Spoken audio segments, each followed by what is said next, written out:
Hello and welcome to Fintech Insider On Air, episode 12. Thanks very much for joining us, everybody. We've been doing this for 3 months back to back now. This is kind of weird.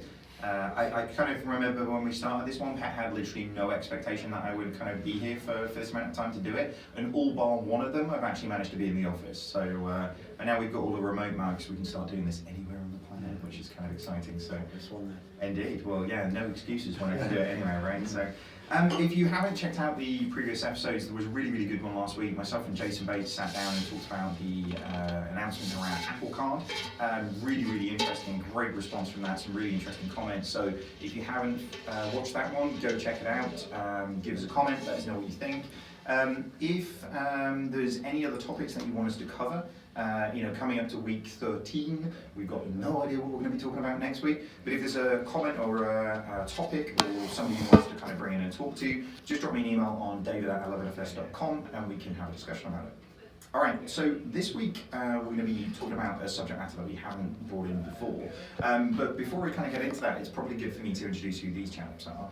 Do you want to guys give yourself an introduction and tell us where you're from? Sure, I'm Freddie, I'm the CEO of a company called HomeWards. And I guess, I'm Ben and I'm the COO of HomeWards, yeah. And should we start maybe with a little bit of what is HomeWards? Yeah, absolutely. So I'll this with you. So HomeWards is basically, our whole mission is to help people get onto the housing ladder quicker.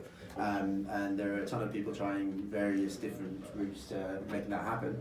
But we think we've got slightly different angles to do that. So the way we try and do that is effectively by harnessing a load of latent value, as we call it, and directing that towards people's deposits. And the way we're starting out with that is with cashback, effectively rewards that you get for shopping with them anyway. And we think that really suits the generation that we're focusing on to start with. Nice. Okay, that's a very unique proposition in the market, right? Yeah, well, we like to think so. At the moment, there aren't any other people doing this exact same thing. There's a ton of people doing loads around rewards. I mean, you talked about Apple Card last week, and 2% I think it is that they're offering. I mean, it's great. 1 and 2 and 3% depending on what you're buying. Right. Well, there you go. I don't even know where they're going with that, but I suppose you can look at it in multiple different ways and where that budget for those rewards come from. So comes from interchange fees usually, and the other side is from retailers' marketing budgets. There's already a huge market out there, and it's got certain connotations maybe about it, and a lot of people who are very focused on finding good deals, they go out and they do a lot of work about it. And for us, it's really about managing to sort of make that as seamless as possible and harnessing as much of it as we can. So seamless, high monetary returns, and then put it towards something people really want. Nice. So we think in this case a house. Very cool. Well, that's pretty damn lucky, given as what we're actually going to be talking about today is why is buying a house so bloody difficult? Because actually in the UK market, and actually I think more globally as well, buying a property is probably one of the most opaque processes that there is. Seemingly made opaque by organisations sort of trying to benefit sometimes from the opaqueness in there. But before we get into that, there's a few interesting stats that Pet dropped into this one. So in 1982, 48.6% of families owned their own home, and by 2018, this is decreased down to 27%, which is a pretty terrifying sort of statistic in that space. And I know as British people type thing, we're reasonably obsessed with owning our own land, aren't we? But we're very different from the Germans, I suppose. In terms of rental models and everything that goes on with that. Completely different over there. Which is again, it's our expectations are that we own our own little bit of the country, don't we? But so why is it that it's so hard to buy a property then? What's the inhibitors for kind of getting through that process right now? Yeah, I mean, there's a lot of various different factors that have changed over the last few years. Of course, previously, I think when my parents bought their first house, the value of their property is only 4 times the amount of their salary, whereas now in London it can be as much as 13, 14, 15 in some places. So the game has kind of changed significantly in that sense. And then obviously for the past few years we've had a low interest environment, so after the crash a lot of people continued to buy the properties because debt was so cheap. But now it feels, obviously, lots of changes happening at the moment in the housing market. It's slowed down, but ultimately it's becoming much more difficult than it ever used to be. Absolutely. I mean, there are all these macro factors that a lot of far more well-positioned people than I am will probably have a really good opinion on. But as was said, huge boom in property prices has basically made this target really unattainable for people. But it's really over the last 20, 30 years has changed the mindset around property. It's not a place, as you say, to have a bit of your own land and grow old in that. It's very much an investment. Even people who aren't your buy-to-let investors or more institutional or foreign investors, what have you, everybody thinks of their property now as an investment and needs to have some growth attached to that. And I think we're coming to this sort of peak at the moment. I mean, what do I know? But it feels like now, while there is a bit of a decline at the moment, and these huge prices, as Ben said, 15 times your salary, how long can that go on? It's a question we have to ask ourselves. But is it a mindset change that we need, and to think of it actually as somewhere we do need to just sort of be able to put our own money into and treat it as a house? I don't know, it sounds crazy. Well, to your point, it's it's having either some regulatory framework or regulatory guidelines to sort of protect to a certain degree. So you mentioned like the German market. The German market will have caps in terms of the rental market, because in the UK right now, actually the rent of a property would be more than it would be to actually buy the property and have a mortgage, which is crazy, isn't it? So you're in a situation where it's pushing more and more people to try and jump into the ladder, because it's cheaper if you can scrape together the deposit to do that. Yeah, and there's lots of difference from the German market than there is here. I mean, in Germany, that they've got much better pensions than we do here as well, and kind of there's a much bigger focus then to kind of your first investment here is your home, and then it's your pension. Whereas in Germany, your rents are much lower and your pensions are much higher, so it's kind of okay to rent for that time. I mean, this is turning into an advert for moving to Berlin, Yeah. isn't it? Like essentially, so it's like, no. I mean, this Brexit thing. Actually, I'm pro it now. Let's go to Berlin. Let's just go and. But it is interesting. Like, why are we? I mean, like, I know it's sample size of 3 dudes here, but like, why are we so preoccupied with like owning property? And this is the question that I suppose every time I had a conversation with someone this morning about it, same sort of format. It's like, let's figure out what the problem is, but then why do we even want a house in the first place? Why don't we just rent forever? And you see the whole rise of the build-to-rent sector coming out, and I think that is kind of what the whole idea is. So, well, look, we live these sort of more ephemeral lives now. We're digital nomads, not a great term, but this is what we are, and therefore, do we really, really want roots anymore? We love lifestyle, we love a bit of flexibility, but I think there's this sort of misconstruing symptom and cause, and actually what you find is there's this whole sort of idea that we may be renting forever. I said that you see a lot of scaremongering in the press around that, and I think when people get resigned to that sort of idea, then sure, lifestyle becomes huge, and lifestyle becomes everything, and then actually things like build to rent do make more sense. But I think we've grown up in an environment where our parents' generation and beyond have owned their own property, and you've grown up in that context. So I think we've seen a stat recently that said, take it with a pinch of salt, but 95% of millennials do want to own a home at some point. And if that is true, then you can see that sort of cultural hangover from being property owners isn't going anywhere. Yeah, it's a really interesting point, because actually we make such a big thing about not growing up and not being our parents type thing. Like it's like one we'll never be you, and then at some point you're like, I just really want to just like buy a house. It's happening to me daily at the moment.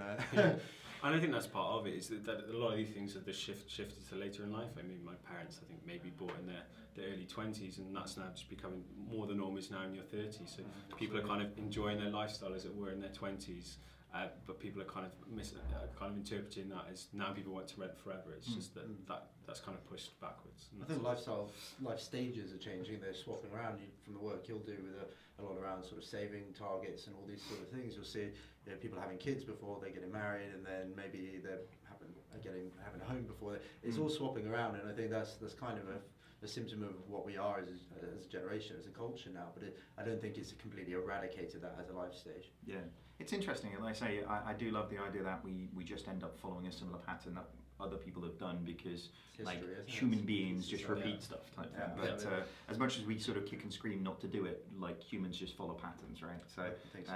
and essentially, again, as much as we'll sort of say that we wouldn't do, the people that we would always go back and ask for advice are going to be our parents, and their frame of reference would be the model that they followed and the things that they did. So it's weird. We all just don't want to disappoint mum and dad, exactly. which is nice. But I guess in this point, like the hardest issue, the hardest thing to deal with there of like actually getting onto the property ladder, given the fact that we're saying rental prices are probably more expensive than mortgage would be, is getting together enough money to actually put down a deposit. We've seen interesting kind of mortgages come along for 100% mortgages, which I'm not sure is necessarily the type of risk that people really should be doing, because if you can't evidence you can save and stockpile some reserves to show that commitment, then actually I'm not sure a mortgage is right for you yet. Absolutely. But why I guess are people finding it so hard to put that savings together to get that little nest egg to get on that ladder? Yeah, I think this is kind of exactly where we zeroed in on this problem. So it sounds everyone wants to know the secrets to the housing market and really how do we get on it? What's the problem? And all these large companies, large and small, all trying to find effectively a way to try and solve this problem. But what is the core of that problem? And from a lot of the research we've done, we focus on the problem across the journey at different ends of it. We focus right at the end around the purchase, but it's a very, very long, fragmented process, very hard to understand for a lot of people. But it really boils down to exactly what you said there. It's about a struggle to get enough money to put down as down payment, as a deposit. And that's really, I think, where the focus needs to be. Now, you can look at this as, I suppose the way we like to sum this up, and this is effectively the basis of our thesis, which is that whereas in previous generations, we're not saying in any way they had it easy, and that you hear a lot of rhetoric around this, but there was a clear, tangible target, and if you made sacrifices to your day-to-day lifestyle, you could reach that. You could evidence it, you would get a positive feedback loop, and you could make your way onto that. It was just a choice, really. Yep. And I think that in this context we live in today, that target is so intangible, so far away, hard to grab, that if you make those sacrifices today, there's no guarantee you're going to reach that. And then on the other side, you've got then your social media life, you've got everything around you that our parents didn't have, telling you that you're FOMO, YOLO, all this kind of thing, like you don't want to miss out on what's going on. So that just makes that trade-off even harder, I think. Yeah, it does seem an interesting producer Pet's not along there. He's like, yeah, I just spend all my money. I don't know where it goes. But there is a definite pressure for immediacy of things. Actually. And not only is that pressure when you're young and you're on your own, but actually it's a pressure when actually you've got children and you've got a wife and you've got a husband or whatever. Like you're in a situation where you're trying to give the best of life to people, and actually you almost don't want to wait for that. You want that now. And this is where people get themselves into like a negative spiral of debt. It's almost like and in some instances just making sure people are kind of buying Christmas presents for their kids get themselves into a lot of debt. So it's a hard thing to get out of, really, isn't it? But again, I think there's an element there of almost the return to traditional values. I always try and spend money. I only try and spend money I have. It seems obvious when you say it out loud, but it sort of stops me getting into trouble, type thing. Absolutely. Got a question from Kelvin Waters, or a statement rather. The company that nails a true usership model for home buying, like Trover have with cars, will win. I mean, like rental for an hour of a property sounds like a slippery slope of where you're going to, like the type of clientele you're going to get for that is going to be very different. It sounds a bit Ramada-ing, but I'm not going to lie. But no, I think it's an interesting point. I think when you start doing that split equity sides of things, a lot of places aren't doing that now to try and get people onto the property ladder, where the people who have actually created the property in the first place retain a significant amount of equity in the property, but it gets people onto the ladder and the potential returns that gives as well. But I think that kind of points out one of the difficulties in the whole property tax space in general is, like with a car or any other sort of asset, you can probably divide it and use it for as much time as you require. But for a house, you can't, only use it for the mornings and the evenings and have someone else in it during the day. Like you have to have it constantly. I say that today, but yeah, Airbnb are giving that a really good go, aren't they? That's true. But it freaks me out a little bit. But no, I think it's an interesting point. But like you say, if you can do that release of equity in it without it being those guys on it's Channel something 4. that we were working on before what we are today. Actually, that's where we started. As I said, at the end of the journey, we were looking at sort of changing market between buy to let and first time buyers and effectively renters at this period, and how that whole thing had manifested over time. And there are, as you said, there's regulatory changes and things coming about. That's actually hitting buy to let at the moment, where now they're being taxed on their revenue rather than just their income, and that's pushing a lot of them out. But it doesn't necessarily mean that they wanted to take their investment out. It's very hard to match that like for like. So at the time we were looking at this sort of equity share type model between them, but it's regulated to the hilt. And it got to the point where ultimately, for what we were trying to do, and the awareness around that whole product was just so difficult, because there's an educational issue as well. People just don't understand necessarily every element that goes in and what the best choice is to make at every junction. Yeah, and I mean, a mortgage is complicated enough as it is, and then trying to add on an extra layer of complexity to simplify the process, ironically, it's very difficult to make that into a big, we thought to make into a big business. So for me, this sort of sounds like this is the problem that you guys are trying to fix. So do you want to tell us a little bit more about HomeWards then? So is this the beginning of that process? So you're attempting to simplify this process to help people save? Well, yeah. So I would put it that. I mean, we like to sort of invent different terms ourselves in all of this, but I suppose. We look at saving as you've got your active saving, which is obviously takes somebody who's very dedicated, somebody who understands what they're doing, they have a target they want to reach. Still may not do that on their own, but they know what they're doing there. Then what the likes of Monzo, Moneybox, those guys are doing in terms of passive saving, rounding up, it's great product, great idea there, and being able to help people just add to things through their existing behaviours. And the only problem we saw with that was that you're spending over 100% on what you're buying, right? And so we thought, well, how do you improve that further? How do you still do that level of passive but make it unconscious, because it's not your money? So we're calling it unconscious saving. It may not actually be the right term. Let's put that to the side. Right. But effectively, we realised there was just so much value out there.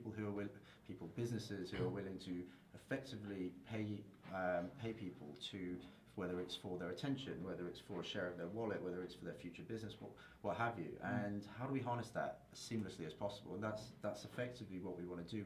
We're trying to help people who, two types. So either you are already saving very well and you need a boost, you want to be able to get there quicker. So how do you turn your existing spending behavior into something that you can take home?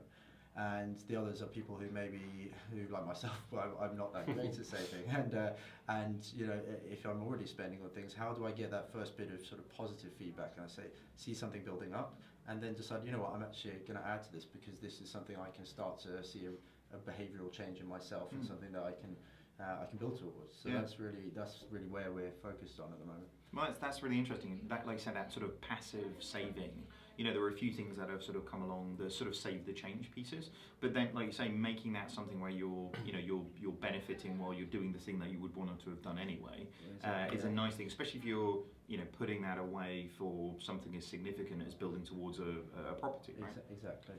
I think that was it, wasn't it? Yeah, and it's just about making smarter purchases. Recognise that you're going to continue your spending. You are going to go and enjoy yourself, and there are certain things which you have to buy ultimately, whether it's insurance or utility bills, whatever it might be. And actually, there's a lot of cashback that you can get on these things. So why don't we kind of drive that and ensure that our users are able to get that easily and put it into a lifetime ISA? Well, that's, I think you alluded to something we haven't mentioned, which is, I suppose, then how do you multiply that value? Because I think when people hear cashback, they think, well, how much can I really make out of that? Is it really going to make a difference there? And I think what we realise is, well, look, this goal is something that, unless you have wealthy family who are going to bestow a lot of money on you, not everybody's in that fortunate position to have a bank of mum and dad. But actually, if your parents can get involved with their spending as it is, make it frictionless enough, then actually you can 2-3x what you're getting, and then you put it into an account that gives you 25% from the government. You're layering value and make it as automated as possible. So the money that goes off the back of the transactions then goes into a LISA, so in a lifetime ISA. And that's great, because I guess it aids the stickiness of the benefit that customers have actually found in the first place, because right now something like Monzo pots or whatever, 50 quid will sit in there, but actually I'm not gaining any benefit from that. So the ability to just withdraw that with no feeling of like remorse type thing, that's a different thing. Yeah, and that's something we were finding is even so like the Help to Buy scheme, another government incentive, there's no penalty for withdrawing your money, and lots of people who swore into it were saying they put in £1,000 into it to save towards a home, and then they just went, I'm going to go on holiday. Once you have the temptation, it's very easy to then kind of act on that, and that's kind of one of the benefits of putting into a lifetime ISA. You get penalised for withdrawing it, and the extra bonus is that the money that we're putting into there wasn't your money necessarily in the first place. This is cash back. You're not making a decision about putting your current savings into a lifetime ISA. It's extra money. So you've got saving for something that somebody finds it really difficult to do. Yes. You've got passive savings, and then you've got positive friction in terms of stopping people kind of spending exactly. the money. So, you guys are like doing pretty well on this stuff. Yeah, we've gone up and down the food chain, thought about all the various different ideas about this, and this one just seemed to make Because, sense. I mean, this kind of goes back to I did a lot of research in my previous employment where I worked in product and service design at a place similar to this, but more corporate, and a lot of the stuff we were focused on right towards the end of before I left to come and build HomeWards was really focusing on the housing market. We looked at this end-to-end journey. I think that there was a comment on Twitter earlier, I think, around this idea of why can't we just build this perfect end-to-end home ownership journey, and starting with saving. Well, actually, we looked at this whole thing, and it's a crap journey across the board. There are improvements to be made for sure, but ultimately, what we found the whole issue was around people not being able to access it in the first place, and that came down to simply just not having the deposit. Well, it's solving the first problem, isn't Absolutely, it? yeah. Like we'll get into like why surveyors and conveyancers are so complicated down the line. Yeah. But like starting that first point of actually giving people the potential to make that investment and actually get on the ladder in the first place, isn't it? So how long have you guys been going? In its current form, or so we pivoted from what we were doing before, sort of what was it, November last year. So since then. Great. And you're looking at the UK market right now? Yeah, we have a few people we've had interest from Slovakia and the US so far.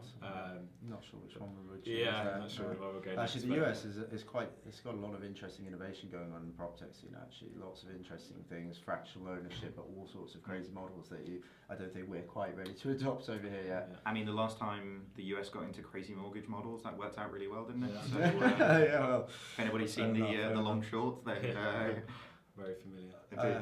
So you're thinking sure, potentially a kind of more of a European push potentially? I think for now it's a UK focus. It's something that this market has acute issues that we think we understand very well. Obviously, I think the housing market across the world has seen a massive boom over the last 20, 30 years. And the US, Australia, they all have these similar issues. But the UK is such a large market that we understand. I think our focus is firmly here for now. Okay. And what stage are you guys at right now? What can people kind of head out to your website right now and go and sign up for this, or what do you want them to do? Yes, so currently we've got a wait list that we're trying to obviously get people interested in what we're doing, so we can kind of share some of the news about what's coming next. We're offering £1,000 for we're offering £1,000 A for competition. Competition, yeah, but for the number of referrals you get more entries into it. Nice. I mean, do all of the ones count when people sign up? Yeah. If you sign up now, you give them your referral code. Yeah, well, missed a trick there. But yeah, so we're kind of starting building the product at the moment, and we're really focusing on next thing is fundraising, which Freddie is we're just bringing in a bit more money into the business to make sure that we can finish building the product over the next sort of 3-6 months and get to market as soon as possible, really. Cool. So yeah, it's pre-launch at the moment, but yeah, we're on our way, really. So fantastic. Well, really, really interesting product. Like I think, like I say, it's a space that people aren't really attacking, but it's a problem that pretty much everybody walking around in the street right now have. So it's well done for sort of pulling it together. Where can people kind of go and sign up for the waiting list and learn a lot more about you guys? Well, if you go to the website at www.homewards.io, there's more information there, and you can always get in touch directly at hello@homewards.io. We've got Twitter and Facebook at HomeWards HQ, so anywhere really, anywhere you fancy. And what about you guys personally? Where can people, I don't mean like, where's your house? I mean like, your Twitter handle, where can people find it? Mine is MIL5OM. Yes, very Milsom, PR friendly, that Milsom one, and 5. mine's Fred Altman. Lovely. Right, LinkedIn's probably the best for both of us, isn't it? Fantastic. Well, either way. Well, thanks for coming in, guys. Thank really, you very really much for interesting having prop. us. Yeah, Hope thanks it goes for really having us. well. Thank you. I'm sure you got a bunch of people signing up. So thanks for joining us this week. It was super interesting to have these guys in and actually see what they've got to do. If there's somebody else you want to hear of, if there's a question or anything that you kind of want us to go through, hit me on david@11fs.com. If you didn't like the horror of seeing me actually do this and you just wanted to listen to the podcast, then head over to iTunes, Fintech Insider, InsurTech Insider, and Blockchain Insider. Thanks very much. Catch you next week. Cheers. Thank you. I mean, like, it's the awkward wave, I guess. But, like, thanks very much, guys. Really, really interesting. It's really Thanks interesting. for having us. Really good debate there. I mean, it wasn't really a debate. We kind of all agreed on what the issues were. So. Well, again, we will say this. It's like when, like, what was that, 47, 48 minutes just disappears in about 15 seconds. Is That's that always a long it good was? place. Yeah. It's about Oh that. shit. And